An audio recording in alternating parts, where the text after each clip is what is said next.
Starting by standing up. If you don't mind, I was going to say if you can. I think hopefully you can. A little bit of a struggle. What's that? No, I don't mind it. I never mind anything. No, literally, I don't mind anything. Recording, note-taking, photographs. We're going to stand at the end of our mat facing to the midline of the room, so facing inwards like this, about the length of our foot away.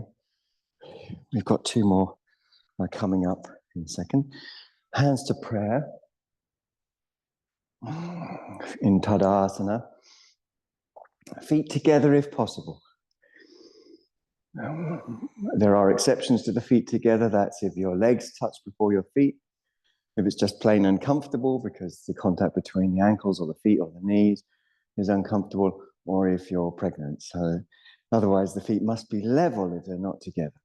Raise the arms up when you're ready. Toning the tummy, morning tummy. Lightly toning the tummy, breathing through your nose. So this is Tadasana. Urdhva, it's Urdhva Hasta Tadasana, which means hands up Tadasana. And of course, it's not just raising the hands, but using the directional energetics that it creates to raise the hands to bring everything together. So moving left and right, you can feel various fibers of the back muscles, the abdominal muscles, and of course, the muscles are superficial and deep. So we're feeling for those that are superficial as well as those that are deep. We're feeling a sense of buoyancy, perhaps, or support. We can use this word muladhara for the root support, which is exactly what it means, although we know not all systems have the muladhara at the pelvic floor. Many do, especially in Hatha yoga. So it makes sense energetically to us here and now to feel that root support, that little reminder to stay central, to draw into the middle channel. Inhale high. Exhale, sweep down, hands flat. So almost certainly bending the knees at this ungodly hour. And breathing easy, perhaps moving your pelvis, perhaps bending the knees. Some people, there might be some people who are comfortable to come with straight legs and hands flat. But even then, I'm pretty sure that movements of the feet, movements of the pelvis are going to help hydrate the fascia rather than just making it sort of tolerate a stretch we want to integrate. That's what the word yoga, of course, means. Stepping back to Adho Mukha Svanasana, the downward facing dog, and calmly, importantly, meshing the molecules of your mitts into the mats. So meshing the molecules of your mitts, that is to say your hands, into the mat, is a process that's meditative because it's absorbed. It's abhyāsa, done again and again. Abhyāsa. Repetition. Abhyāsa-vairāgya-ābhyāṁ. Meaning together, abhyāṁ. Spaciousness, not clinging, openness, flow. These are different ways of describing the experience of vairagya. Together with repetition, abhyāsa. So movement can help you find your way through the back honestly. When you're ready, bring your shoulders forwards above your wrists. Make any adjustments you need to make. You can come to your forearms if you need to. You can turn your fingers out if you need to. But it's worth noting that even difficult wrists sometimes, quite commonly, benefit from a little stretch. We're going to draw the knees to touch the floor and then draw them up again. We're going to step one foot out and then draw it in again and do the same with the other. Being careful if you've got a cup of tea there, which is me. And then your favorite, my favorite, isn't this pose, but we're going to do it anyway. Chaturanga Dandasana. Urdhva Mukha Svanasana. You can do it with your toes tucked under. It should be meditative. This is a Vajrasati class, so therefore it's meditative, meaning that you're moving in ways that bring fibers together. We don't tolerate poses We integrate them over long periods of time, in fact, indefinite. Back to Adho Mukha Svanasana, the downward facing dog pose, and deep breaths. Deep, honest breaths. Feel your way through the back with those deep, honest breaths. Again, the next pose can be done on the forearm, which is really fine and a good way to do it, or staying on the hand. And we're going to take the hand that's furthest away from me, bring it into the midline of the two hands and turn towards me. And you can do this because it's morning with one leg behind us and one arm up in the air. This is the Vashisthasana. Vasishta is the name of a sage or various sages in the tradition. Back, you come back, we come to Adho Mukha Svanasana. Take some deep breaths. You can almost sort of swallow the breaths deep down and then release tensions that have been stored in the body overnight, perhaps through various dreams or other kinds of night disturbances. Then the other hand into the midline of the two hands, and you should be turning away from me. And now, again, one leg behind you, arm up in the air, the Vashisthasana, Vasishta, this kind of mythological sage. It's a name that's used a lot in the tradition, in various traditions for various texts. Take deeper breaths, allow freedom to play and move, and then back to your Adho Mukha Svanasana, your downward facing dog. And as calmly and as spaciously as you can, meditatively mesh the mitts into the mat and breathe deep. And that meshing of the molecules of the mitts into the mat, trying to get as many M's in as possible, I think you can see my project, is conducive to more rebound up through the arms. More contact means more rebound. And we want the inner armpits, the outer armpits, the under armpits. We want to stretch through the back. We want the heels to go back without taking any length out of the lumbar. The heels to go back without taking any length out of the lumbar is a big skill that takes a long time and causes us to develop necessarily one of the perfections, as they're called, kushanti, which means forbearance or patience or tolerance is very, very important. Coming to hands and knees when you're ready, taking a deep breath, allowing whatever movement comes, circling or moving or drifting the pelvis spontaneously, selflessly, but in a way that conduces to absorption here and now, and that should show up in the breath. So we have our trilogy in Vajrasati, Lila, Artha, Lakshana, play for the purpose of absorption and check that there are signs of absorption, like feeling more absorbed, like doubt going down, like the breath becoming more expressive. Let's raise opposite arm and opposite leg for Vyagrasana. Vyagra is tiger in Sanskrit. And you know, because tiger's pretty confident, I imagine, apart from the only predator a tiger has, it's not really a predator, it's just a sort of enemy, of course, is the sapien. As long as the sapien has weapons, the sapien has no chance otherwise. So tigers without sapiens, very, very confident. So we can move confidently, you know, expressively, like really take big stretches. And it's not a sort of fake confidence, like someone hiding their insecurity. I won't mention any names like Donald Trump, but, you know, real confidence. Okay, back to hands and knees, catch your breath. Deep breaths, expressive breaths, spontaneous, selfless, natural, enjoyable, bhogaha in Sanskrit. Let's go for the other arm and the other leg similarly. As many of you know, one of my favorite words, perhaps it will be incorporated onto my tombstone somehow. Jim died similarly to other people or something like that. Anyway, arm up, leg down, whatever comes, but that confidence, that real confidence that sort of, you know, knows that there's a sort of the inner sense of real power, or Shakti, which is the power of now, borrowing the title again from old Eckhart Tolle,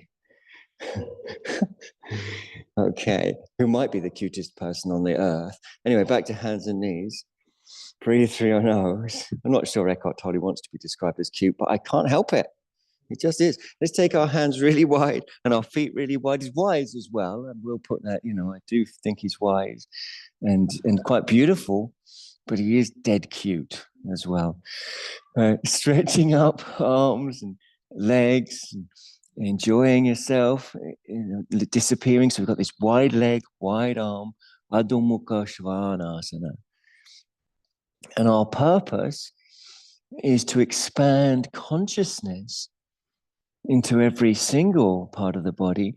And that's a project that necessarily develops this very, very profoundly important, essential, Buddhists would say, for enlightenment, one of the paramitas, kshanti, forbearance, patience, something that the modern sapien really does need to develop, and perhaps the ancient sapien too, judging by the fact that this was recognized in the Buddhist traditions 2,500 years ago. Let's come down. We're going to lay on our backs, which is a cause for mild celebration, although who knows what might happen. Hands behind the head, holiday style. Laying on the back. Relaxing. That's a lovely word. Breathing into your chillaxed state.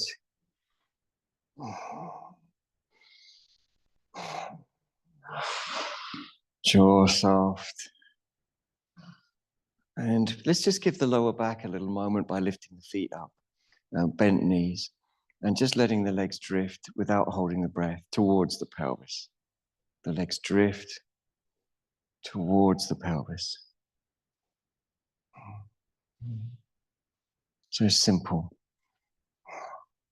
Apologize to Zoomers that the lighting's not great, but I'm trying to let it sort of come naturally light. I think that's a nice thing to do. Now we're going to lift the head, bring the knees and head towards each other, but no yanking on the neck. So I oftentimes change my hand position to being higher or lower. And breathing, as I mentioned, deeply through the nose. Head comes down slowly, very, very slowly. And we extend out one leg and then the other, back and forth a few times. So we're just pushing the legs out without holding the breath. Back and forth. If it's a little tight in your lower back, push up a little higher. Let the legs move up a little higher if it's tight in your back. Some people find a little recoil as the leg draws back that then picks up the pelvis, can be helpful as well. Tones the tummy more, but it gives the back a little stretch, which is potentially useful, certainly is useful for me. Now we're going to lift and see if we can bring our elbow towards the leg that's coming towards us. So it's a leg away, an elbow towards, but try not to be too hasty. You might slow the pace down a little bit. And again, try to make sure the lower back is well looked after. And then when you feel you've done equal amounts, head down, feet down, deep breath that I can hear. Please take some really deep breaths, really deep breaths.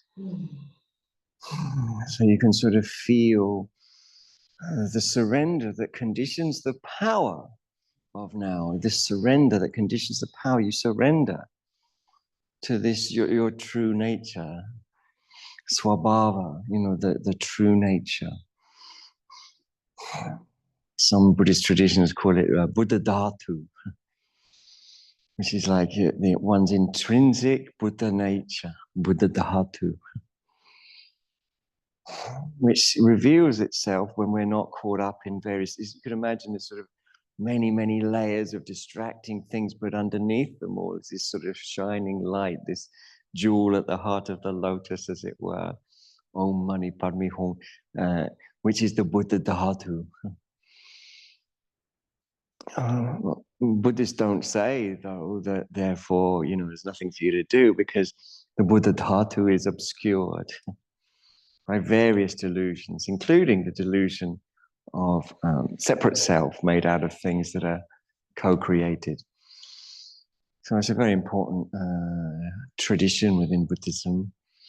We could call it the Tathagata tradition as well. Anyway, more on that on request another time. Let's lift our feet, let's lift our heads, breathing through the nose. A little toe tapping, if you don't mind, that is tapping the toe of one foot and then the toe of the other. Now, it can be quite useful to focus on the abdominal muscles with an extra keen sense of focus by imagining that the abdominal muscles have 4 points. We can imagine 2 lower points down towards the pelvis and 2 higher points. And those points together, if we drew a line between them, would form a rectangle. So as you move backwards and forwards, imagine that you can feel those 2 lower points, how they're moving in relationship to each other, those 2 higher points. And try to focus on them. And I find it creates a tremendous amount of steadiness, or sthira. Tremendous amount of steadiness in awareness that stops the mind jumping around to various vrittis or modifications of the mind stuff that drain the energy. And if the energy is not drained, then we find we have considerably more strength. Concentration is strength because it's a sense of gathering, nothing's pulling in another direction. We're going to keep toe tapping but lower our heads and just see if we can tap a little further away and perhaps even tap the heels, but keep your lower back, if you can, as close to the floor as you can.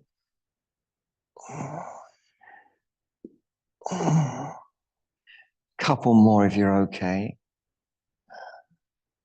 And once you feel you've done an equal-ish amount, then the feet come down to the floor. You take a deep breath in and out that I can hear. You let spontaneous movement happen, and then we're going to let the pelvis lift up. So the feet down, the bum is lifting up. We're swaying, bouncing, tilting, shaking. We're getting that pelvis up off the ground. And we're not holding the breath. So swaying, bouncing, tilting, shaking. Just get that pelvis up off the ground. And your purpose, your mission, if you choose to accept it, is to loosen the lower back. So it feels like the mind loosens as well when you loosen the lower back. It feels like the mind and the heart loosens, and all this sort of sense of compartmentalizing that the mind does in a defensive mode is released. So as we move left, as we move right, as we move up, as we move down, we come out of this compartmentalized modality and into this holistic modality. What's happening to the body is happening to the mind. Slowly, slowly, slowly drift down, dare I say it, like an autumn leaf. And then as the pelvis lands, the leaf settles, as it were, settles down into other leaves, providing a wonderful little home for insects. I've been fighting myself not to clear away the leaves in the front garden. I'm like, don't do it, Jim. Part of me that's uptight and likes tidy is saying tidy it up. And the other part's the little creatures that live in there. So we should leave some leaves for the little ones. Let's release our hands from behind our head. Let's reach through the inside of the legs and hold the big toes in a sort of homage to the little ones, which is what I'm calling the insects and the spiders.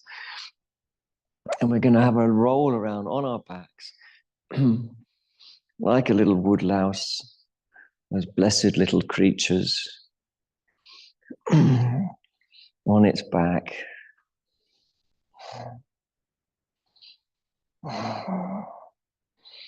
Not holding the breath. Jaw soft.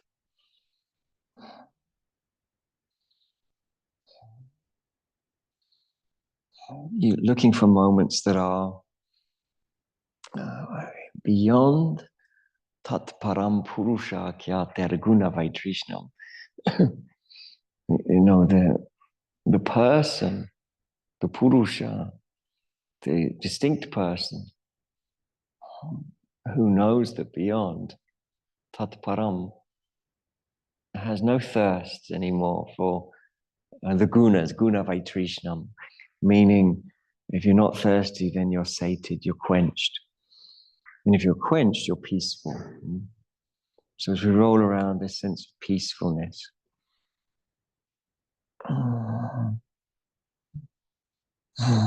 expressed in the breath, we always, in Vajrasati Yoga, we always double check that we can actually feel there's not just a thought or an idea about yoga, but a direct experience. So expressive breath would be one indicator of that release that is the yogic quality. Release your legs when you're ready, feet back down to the floor. Take a deep breath in and out, maybe 2 or 3. You might want to scoot the buttocks under. Let's raise a leg up. It doesn't matter which one you choose. Dorsiplantar, dorsiplantar, dorsiplantar. Movements of the foot. Any other movements, circling, scrunching. And then heel in, toes out, cross that leg over the other one. My preference is to go above the lateral malleolus, the outer ankle. But I know one other yoga teacher who's trustworthy and adored by all. I've never met anyone who doesn't adore this yoga teacher. That's what I call him the Pablelogram, but his name is actually Pablo. But he likes to go on the ankle, he told me one time. So I have to accept that because he's got integrity, that lovely man. Let's lift your head and plunge through the gap between your legs and interlace around your shins and have a roll around. And no, I don't mind that Pablo does steal some of my dad's jokes and recycle them in his own classes. I don't mind at all. I think they're in good, safe hands. rolling this way, rolling that way. And breathing and looking for sensations that are, beyond. So we go beyond, meaning we go into the richness of all of this. Patanjali describes it as ananta. The richness of all of this is ananta. And that, of course, is an echo from Sankhya Yoga, which Patanjali overtly says that he is teaching Sankhya.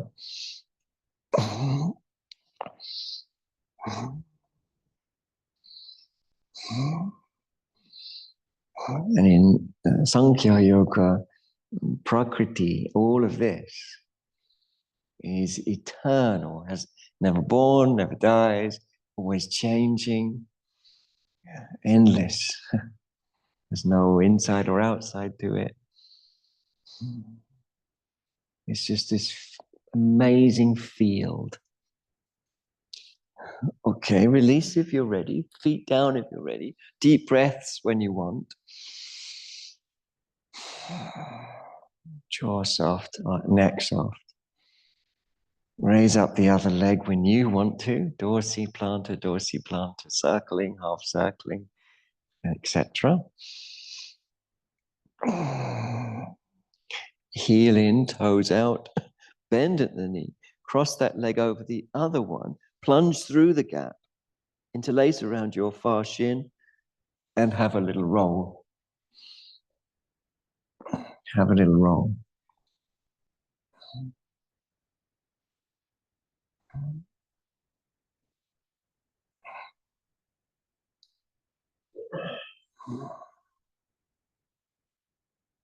So deep natural breaths.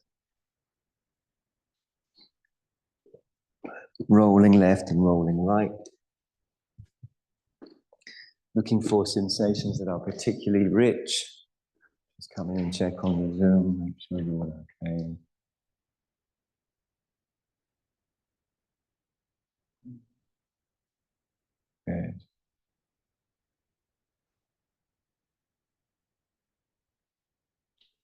And when you're ready, nice and easy release. Just looking at the screen, one of you's got your sound on CBD, just in case I don't mind, but you might be someone who likes to swear during your yoga or fart or something, I don't know. Anyway, you might not want your sound on, so just okay, back to the floor. When you're ready, roll over. When you're ready, prop yourself up on your forearm. When you're ready, breathe through your nose. And then lift up in another version of Vashisthasana, which we've already done. Vasishta, again reminding us, is this name of a sage who appears as the author of various texts. So playing is something that's beyond thinking. And anything go, my arm, like here today, it could be here, it could be on the floor, it could be on the wrist. It's about the flow, it could be on your chest or tummy. It's about the flow. Come down as calmly as you can, without haste. I think it's very useful to come down slowly, not to drop down. And then other side, similarly, without holding the breath. Breathing through your nose. And coming up again, as calmly, as spaciously, as breath-centeredly. The hand wherever, best to try not to think about it too much. The yoga texts tell us that the yoga experience takes us into unmana, beyond the mind. So we can say beyond thinking, unmana or unmani, both of those terms work. And this is a meditation. Just keep the jaw passive. Let there be flow. And when you're ready, come down. I actually really quite enjoy that pose. Then we're going to draw our knees up and come up very, very calm, very, very steady. Now, I'm fortunate enough, blessed enough to have two mats, one at the top of the other, but I'm still going to fold the top mat. If you haven't got two mats, then you'll probably be fine just by folding your mat and back on itself. Some people practice on a carpeted floor, so then you don't need too much padding. A brick block, the other side of your mat. Up on the knees, please, hands on the hips.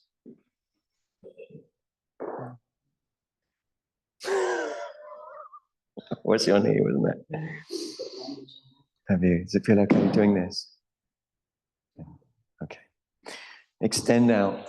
Place your foot on your brick. The heel aligns with the knee. And the standing leg is sloping slightly towards the brick. The heel lines up with the knee lines up to the ceiling. And we make sure there's not too much downward pressure when we come into the pose. And we do that by pulling up from the top of the shin. Stretch your arms, turn your palms, raise your lead arm. Inhale, exhale, keep your leg intelligently strong. As you come down, pelvic tilt if you can, bottom ribs forwards. Usually this is more than enough. If you want to bring a hand to the floor, you can do that instead. That can take the pressure off your leg. If you prefer that, and the arm come over, or you can have the palms both facing up and work your way to wherever you come to. Moving the top arm as if you're sort of screwing a light bulb in and out can help loosen the shoulder. And this is the Parigasana, the crossbar of a gate.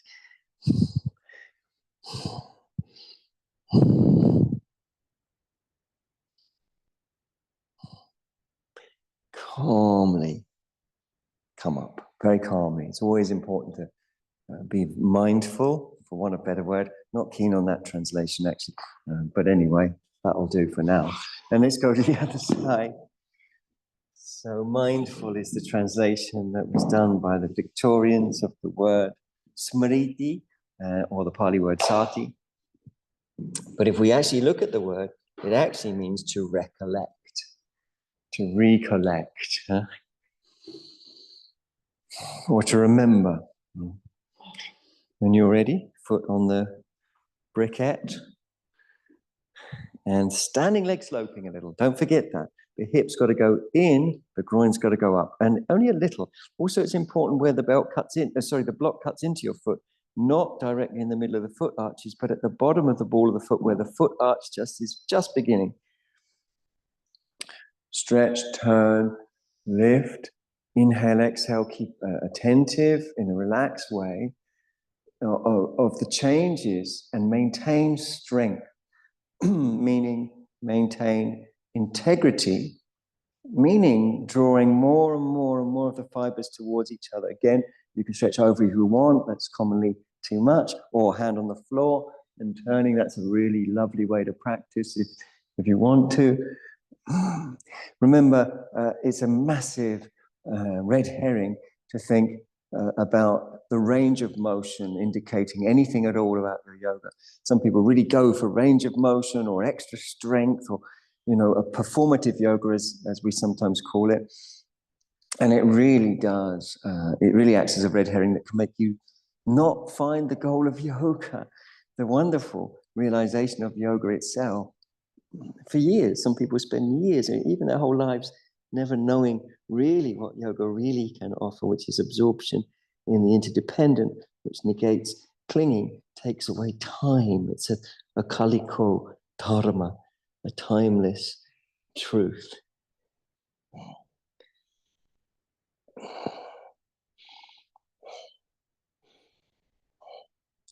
Calmly inhaling. What a gorgeous pose.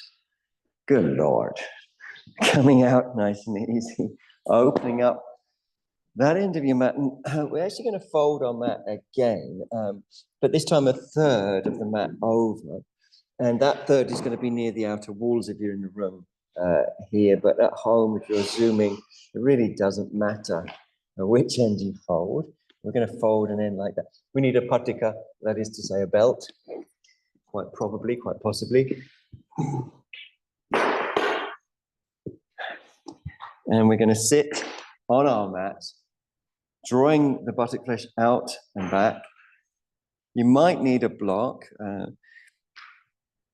If you're sitting on a block, we're going to draw the side of the block furthest away from me back as we sit on it, to make room for the foot that's furthest away from me to draw back, which we can do very slow and calm. Now, usually the foot comes somewhere along the inner leg of the opposite leg. We've got our patika nearby. Sometimes it's possible with calmness for some people to bring the heel to the top of its own thigh. It does add another dimension, but it's not possible for many of us, and certainly shouldn't be forced. We relax the knee. So this pose, of course, is called janu, knee, shirsha, head. But we do not think of head to knee as some awfully tragic translations have indicated in yoga's past, in modern yoga's past. It's head from knee. And it's all about the back knee releasing tension that also releases tension everywhere in the back leg. But any gripping in the knee releases. And as it releases, or when it releases, and we're practicing kshanti, so we don't jump the gun, we're willing to wait, forever. We're attentive, like the Zen initiative who sits or kneels on his or her knees out in the snow outside the Zen monastery. There's many stories like this, for several days waiting for admission. And usually the abbot will, it's like, no, I'm not going to let them in yet. Because they want to see that they've got steadiness, but they're ready to go through the gate as soon as it opens. So similarly for you. Now we're going to use the patika, unless you've got long arms, short legs, and you can reach the foot without collapsing the anterior spine. Breathe through your nose. Keep relaxing the back knee. Remember that it's head from knee. As the back knee releases, it's like that old metaphor of old Jim Tarrant, the canoe being tied up, someone trying to paddle it. Something I saw myself, and I've named the person many times, and I've never ever told him that I've named him. So, but I won't mention him this time. I won't mention Mr. Lance, because I don't think James would want that to happen. So, but anyway, paddling the canoe, if it's tied up, doesn't work. And of course, James is a very bright, very likable, very kind, beautiful human being, actually. And he figured out within seconds that you've got to untie it. Didn't know it was tied up. And it's, none of this was, he still doesn't know. I saw him from the other side of the yoga platform in Thailand, this was. As soon as it was untied, one stroke, he was off. So as soon as your back knee release starts to release, with the breath, with the mind, any of its gripping modalities, then, it takes no effort to come forward. So that's why we focus on the letting go as our sort of, as our motivator.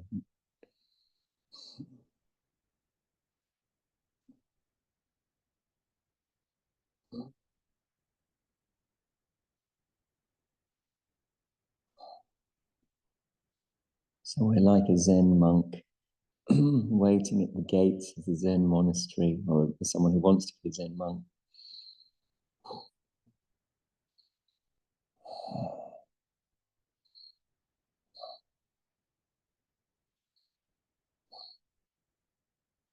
Ever attentive, but we're never we're never trying to push the gate until it's open. It needs to open itself, but we're always ready to go through it. Ever ready.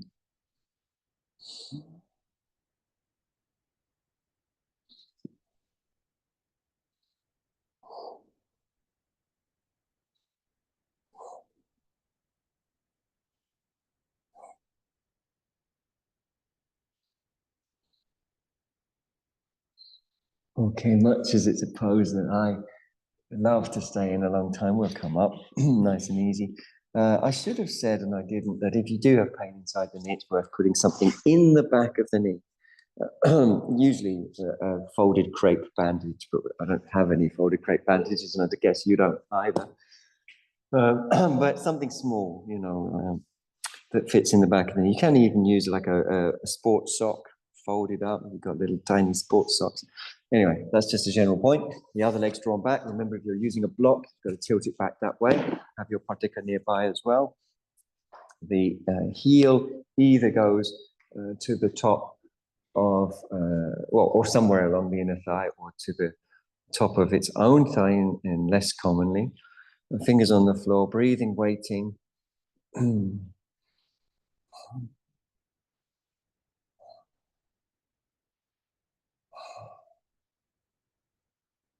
So I've described yoga, some of the experiences that we have in three different ways. That is moving in, waiting, and pulling away.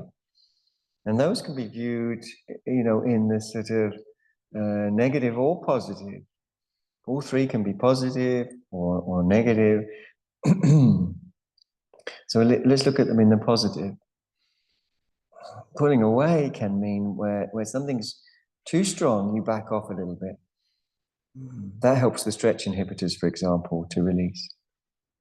Waiting is like the Zen monk, or the aspiring Zen monk, waiting outside on their knees, but attentive, always attentive to when that gate might open. And moving in is what happens when the gate does open. We're always ready to move in. So that might be happening already. There's a bit of movement, and you can use your patika, or if you've got long enough arms, short enough legs, you might hold directly. But what we don't want to do is close down the spine, and what we don't want to do is move forwards whilst we're still tied up behind.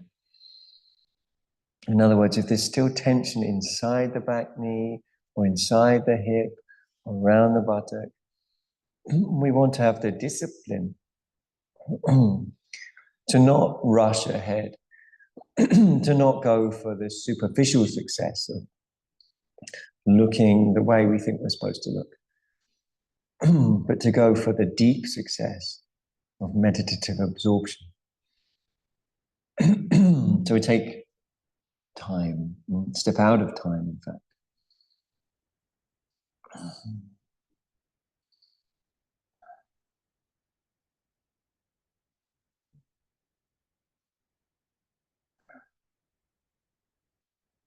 Janu, knee, shirsha, head. Release the head from the knee. Release the knee to release the head.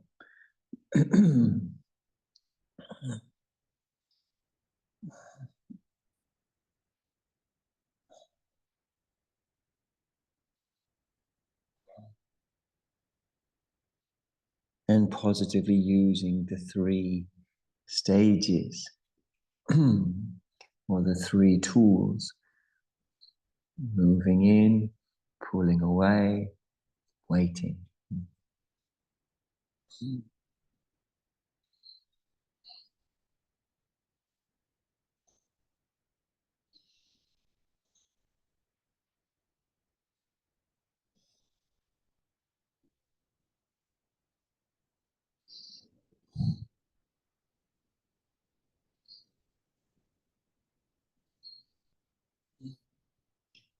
Restlessness is a driver in the nervous system.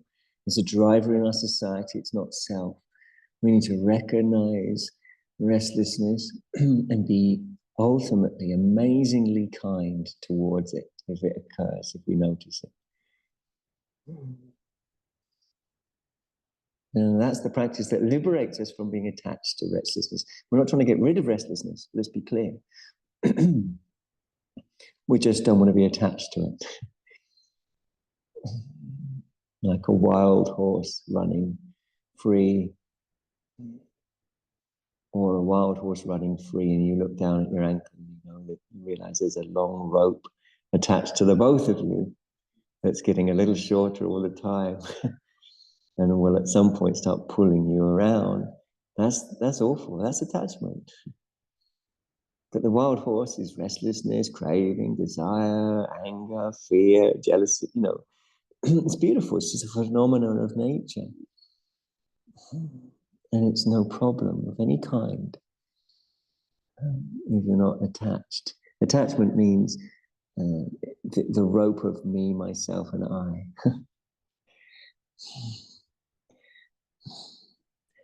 Calmly coming up such a wonderful pose, and we know it's got some basis in older yoga systems. We're going to come out, guide the leg out with due diligence. Open up the yoga mat that we've got folded over. Breathing easy. We're going to come into an Adho Mukha Svanasana briefly. That is a downward facing dog. If you can, I'd like you to try, if you can, if it's comfortable, with your hands together like that, like a sort of sunrise. Yeah. And we're going to also, just to make it even more exciting, we're going to bring our feet together too. So it's like yoga on a tightrope. There's very little space. And when there's very little space, you have to move through the areas where there is space. So it forces us not to escape into any samskaras rather.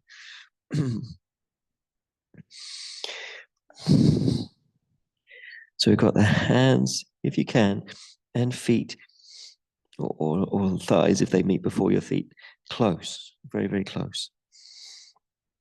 And we still want to focus on calmness and evenness, upeksha. Very important focus for a yoga practitioner, evenness. That's why B.K.S. Iyengar used to always say, I want to feel each and every part of the body. Absolutely brilliant thing to say, and show the depth of his own practice. Each and every part of the body. So if you approach it like that, like I want to feel the stretch in my right heel, I want to feel it in my left heel, I want to feel it in my arches. I want to feel life coming into my toes, the little toes. I want to feel the outer ankles pulling back. I want to feel the inner ankles lifting up. And on and on. You know, we could make comments about every part of the body and what it might be doing. Calcaneus tendons stretching from the calves to the heels. Thighs back and up. Okay, well done. It's quite a big pose. We'll come down and sit in a kneeling position, Vajrasana, with a block, of course, used between the heels and buttocks if your knees are tight. Utilizing yoga props, of course, is highly traditional, highly intelligent, and highly indicative of a release of attachment to false ideals. False ideals like this false idea of a separate self made of all the things that are actually interdependent. Breathe deep, roll around left and right a little without holding the breath.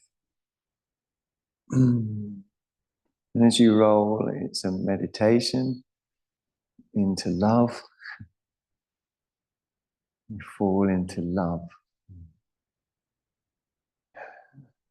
So what is love? It's I think one yoga teacher, what's her name? I can't remember her name. She says something like radical acceptance. It's started by an American yoga teacher. I don't know much about it, but I like the term. Anyway,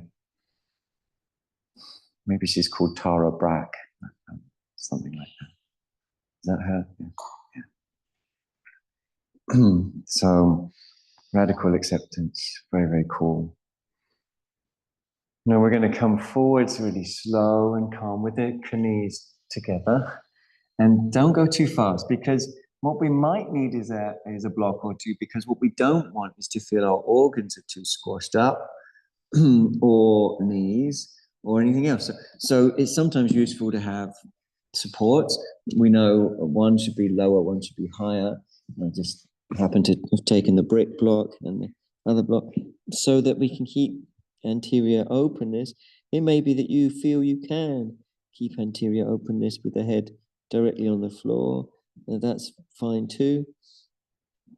For me, definitely nice for my back and my organs to feel this sort of space, you know. So as long as the head is lower than the hands, that's what we're going for. We can have various versions of that.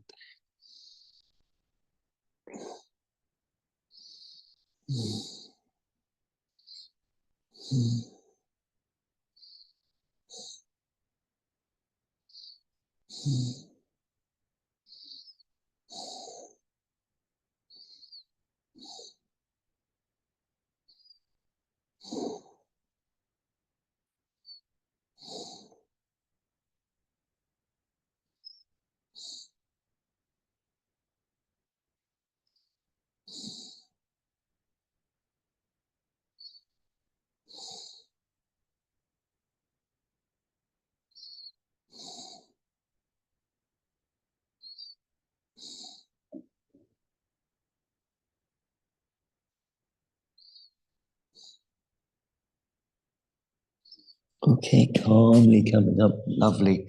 So it is. We're going to give one of our legs a little huglet. That is to say, we're going to pick one foot up. And you can see I'm playing with my hip quite a bit here in the way that suits my body. You play with your hip in the way that suits yours.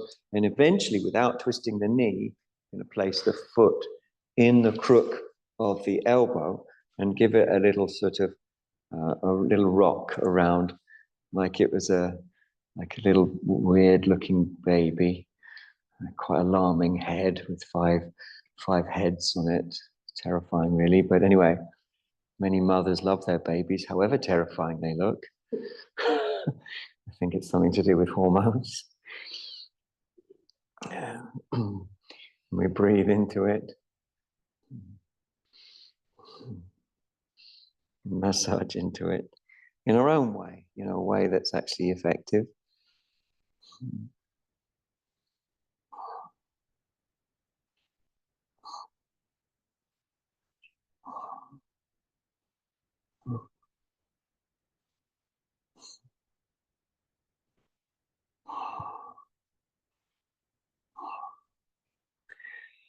Okay, it's it's something I personally quite enjoy, so I can stay with it, because every stretch we are opening a door to the infinite. We are opening ourselves up to the ananta.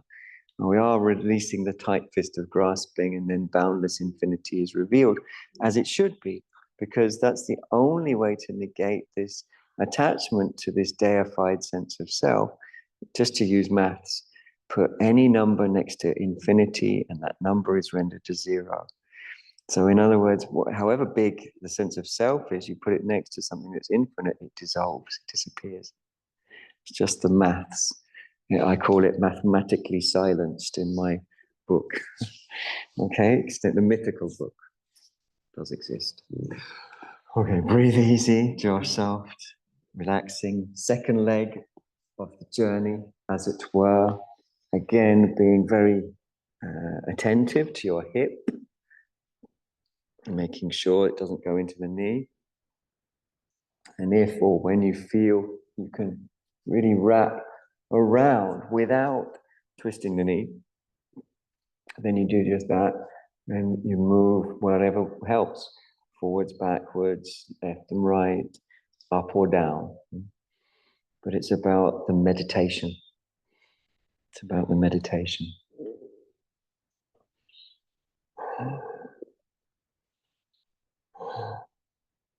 There are other variations, but I'm trying to stay in time. Some people come to this class because they can get it in before work, or the school run, the terrifying school run.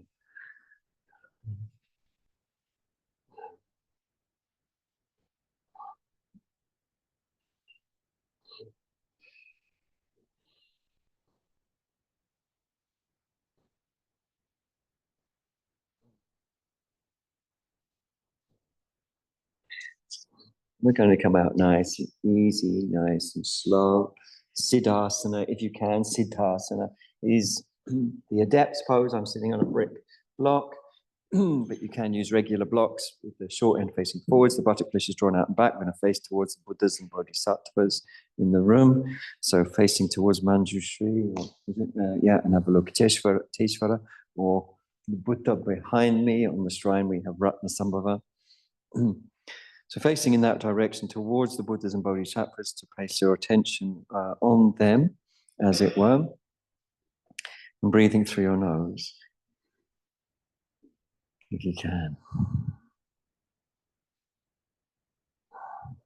Now imagine as you breathe in that the breath moves down to the bottom of the breastbone, and then as you breathe out, it goes back up.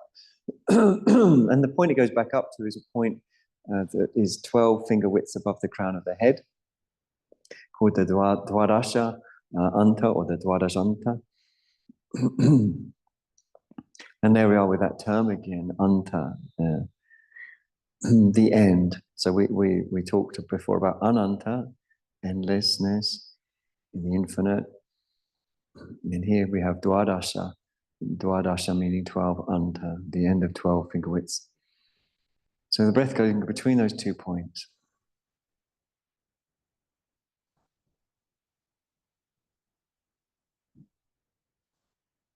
Then you can imagine it's almost like a little pipe cleaner.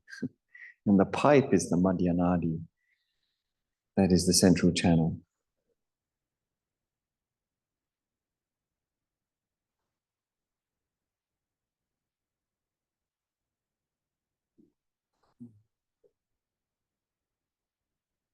Hopefully you can stay focused for several breaths, but even just one breath down through the Dwadashanta, through the Madhya Nadi, breath back up through the Madhya Nadi.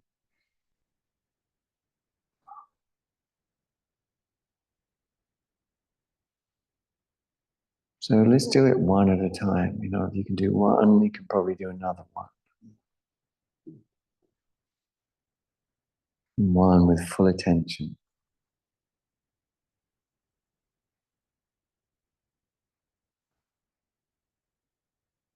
Now see if you can draw the breath down to the navel. Same exit back up through the Dwadasanta.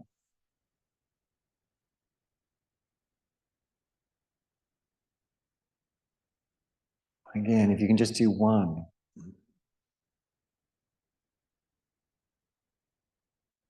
With full attention. And finally, let's see if we can draw the breath in with our imagination down to the pelvic floor. And back all the way back through the same way it came down, back until it ends up at the Dwadasanta. And see if we can manage at least 3 of those with full attention.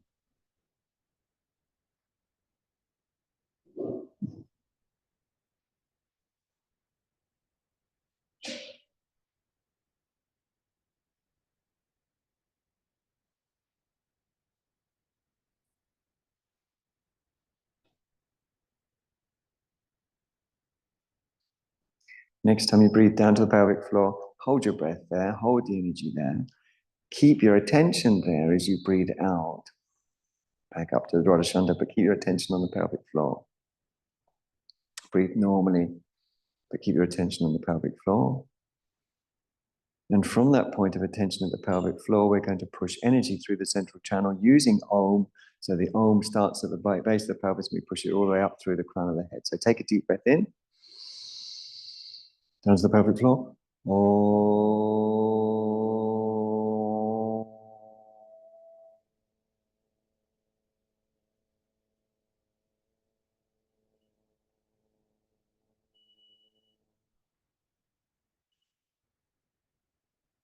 And further deep breaths.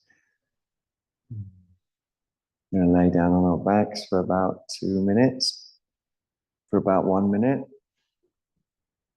about 30 seconds. Obviously, if you've got longer at home, you can lay longer, but you know, a corpse pose is always worth doing. Always. Even if it's a shortish one. And if it's a shortish one, you make it count.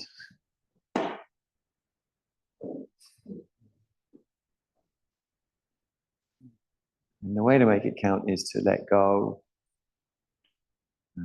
totally as soon as you're ready. Like that, well, like, you know, as soon as you're laying down your back.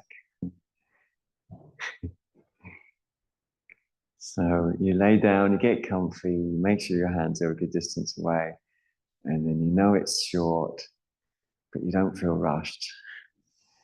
And so you let go totally, immediately, every part of the body, the feet, the legs, the pelvis, the chest, the arms, the hands, the head.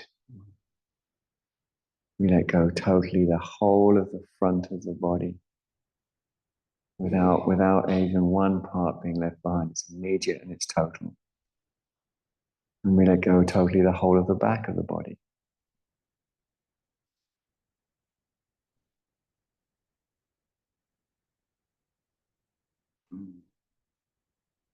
We let go totally the whole of the lower body, pelvis to feet. And we let go totally the whole of the upper body, tummy through to head to fingertips.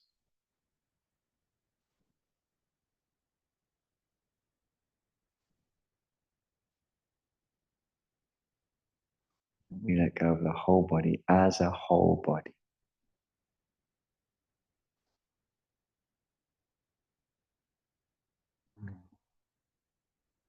And as we let go, / non-attach, / allow, our true nature is immediately revealed. Boundless, borderless, limitless. ageless, genderless, timeless, storyless.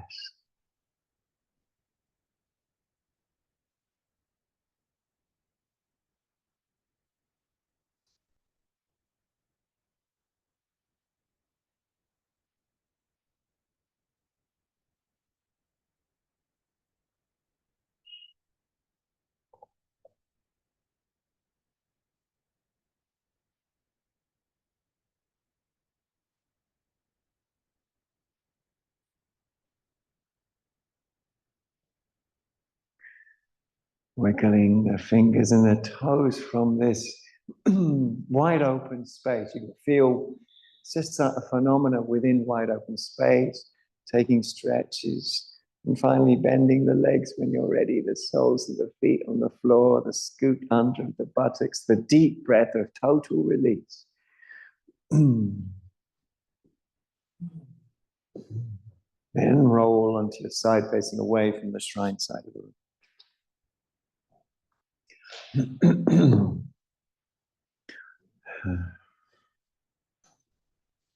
Rolling back when you're ready, as easy as you can, and facing towards the shrine side of the room.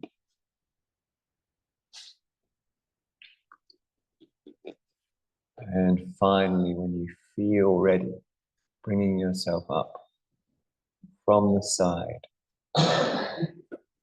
using your arms to help bring your hands to a prayer position.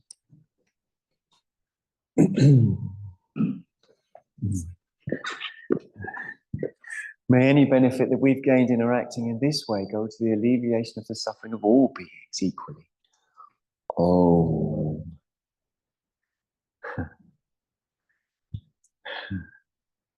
Thanks so much for coming. 17th of November is the Yoga Immersion Day. And then there's the deep dive winter solstice immersion at Florence House over the winter solstice. That's an advert. Thank you so much for coming. My Zoom friends and my room friends. I really appreciate it. Love you loads. And chillax, dudes. Love you. Ciao.